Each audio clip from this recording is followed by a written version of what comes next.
All right, I'm on my way to vote. And it being primary day, June 8th, in primary day in California and about a dozen other states throughout the country. I know many of you are also going to vote or have already voted. I know I'm doing this a little late. It's at the 11th hour. It's not really going to get out to many people, but I just felt that I had to say this because, quite honestly, I'm disappointed in many of you. And many of you who have stated that you're conservatives, that you believe in the Constitution, and that you're going to vote for the most conservative candidate regardless. At least that's what you said in the past. And now you're completely changing your tune. And I can only imagine there's a couple different reasons.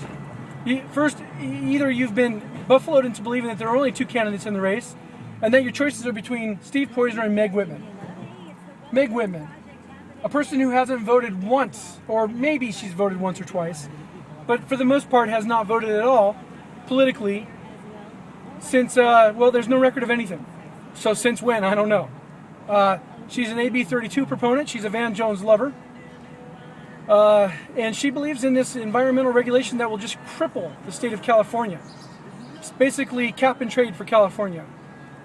She is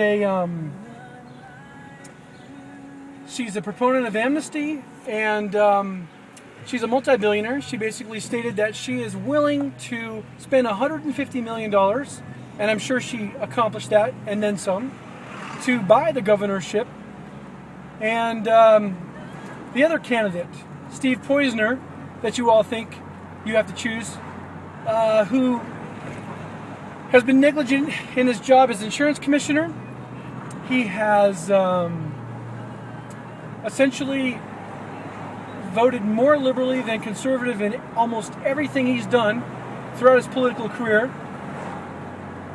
He has taken part in smears against other candidates, maybe not directly, but indirectly, but he has directly smeared Whitman, which, that's been a fight that's back and forth, and justified, I might add. But the point is this. I don't understand why you've chosen to vote for political expediency over principle. Why you've chosen to vote for the most convenient thing instead of voting your conscience. We all discussed this. I've talked to many of you. I've spoken to, and had conversations with thousands of you literally over the last 8-10 months. And I believed we were all on the same page, as many of you agreed, and as many of you said that you felt the same exact way. And now you've turned coat. You've turned coat on the idea that regardless of the outcome, we're going to try to do our best to change the state. Now, many of you think, at least if we have Steve Poizner, he's more conservative than Meg Whitman. Woohoo! More conservative meaning what? I mean, we're talking shades of gray here. I'm not talking shades of gray, I'm talking black and white. And black and white is that you've got liberalism and you've got conservatism. And everything in between is progressivism. And progressivism just seeks to elevate itself and become more and more liberal, more and more socialist, eventually becoming communist. Whereas conservatism, constitutionalism, those who seek to defend this republic, this constitutional republic, they don't think we need any form of progressivism or liberalism or socialism at all.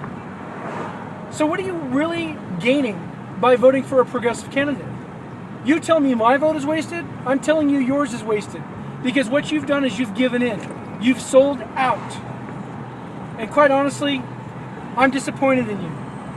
But you have a chance to redeem yourself. If you haven't voted yet, go pull the lever for the most constitutionally conservative candidates. Don't vote for expediency. Don't vote for statistics or probability. Vote your conscience. Vote for what is right. Vote to preserve this republic. Vote for what it is that we all agreed upon. Vote to change this nation for the better. Prove me wrong. Do the right thing.